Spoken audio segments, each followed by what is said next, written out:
YouTube எடுத்து வெறும் நான் விஜய் படத்தை பார்த்தேன், சிஎம் ஆயிட்டாரு, சிஎம் விஜய் ஹேஷ்டேக்னு போட்டால் மட்டும் போதாது. புரியுதா?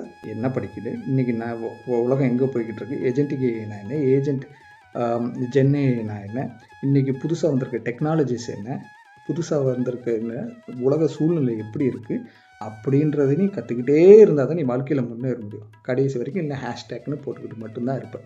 எந்த அரசியல்வாதியும் உனக்கு உண்டான வேலை வாய்ப்பை உருவாக்கி தரப்போகிறது இல்லை. அதுக்கான செயல் திட்டம் இப்போ ஆண்டுகிட்டு இருக்க அரசியல் அமைப்புன்னு என்னால் பார்க்க முடியலை. அதனால் அடுத்த 5 வருஷத்துக்கு இப்போ இந்த ஆட்சி நடந்தால் உனக்கு வேலை வாய்ப்பு கம்மியாக தான் இருக்க போகுது. அதனால் உன் கையை ஊனி நீ முன்னேறப்ப. இதுதான் நான் கடைசியாக சொல்கிறது. அதனால் உனக்கு எது பிடிச்சிருக்கோ அந்த படிப்பை தேர்ந்தெடு, அதில் நல்லா படி.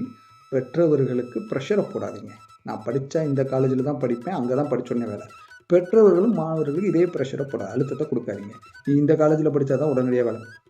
படிப்பு எல்லா காலேஜிலும் ஒரே படிப்பு தான். அவனுக்கு ஆர்வம் இருந்து அவன் படிக்கணும். பெற்றவங்க கஷ்டப்படுறாங்களே நினைக்கணும். 20 லட்சம் 30 லட்சம் 50 லட்சம் 1 கோடின்னு நீங்கள் செலவு பண்ணுறதுனாலே மட்டும் உங்களோட மகனோ இல்லை உங்கள் பெற்றோர்கள் உங்களுக்காக செலவு பண்ணுறதுனாலையோ அது மாறப்போகிறதில்லை. உன் திறமை தான் உன்னை இனிமேல் இருந்து காப்பாற்றும். அந்த திறமைக்கு உதவ வளர்த்துக்க தான் கல்லூரி படிப்புன்றதை முதல்ல பெற்றோரும் புரிஞ்சுக்கணும், மாணவர்களும் புரிஞ்சுக்கணும். அதற்கேற்றாறு போல் முடிவெடுங்க, தேர்ந்தெடுங்க, நம்பிக்கையோடு படிங்க. படிக்கக்கூடாது, கற்றுக்கிட்டே இரு. என்ன டெக்னாலஜி பொறுத்த கற்றுக்கிட்டே இரு. கடைசி ஒரு எக்ஸாம்பிளோட சொல்லி முடிக்கிறேன்.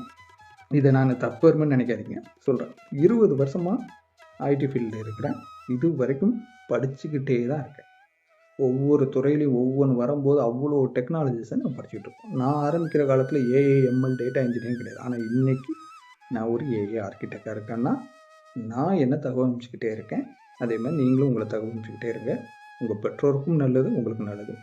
கடினமான பாதை அடுத்து வரப்போகிற காலங்கள். நீங்கள் அதில் காலடி எடுத்து வைக்க போகிறீங்கன்னா எப்படி நீங்கள் உங்களோட நான் சொன்ன மாதிரி பில்லர், உங்களோட பேஸ்மெண்ட்டுக்கு மேலே எழுப்புகிற பில்லர் எவ்வளோ ஸ்ட்ராங்காக இருக்கோ அவ்வளோ வலிமையாக இருப்பாங்க. அதனால் படிக்கும்போது தேர்ந்தெடுக்கும் போது உன் திறமையை நோக்கி உன் ஆர்வத்தை நோக்கி எடு. தேர்ந்தெடுத்த பின் நம்பிக்கையோடு படி, நம்பிக்கையோடு முன்னேறு. நன்றி, வணக்கம்.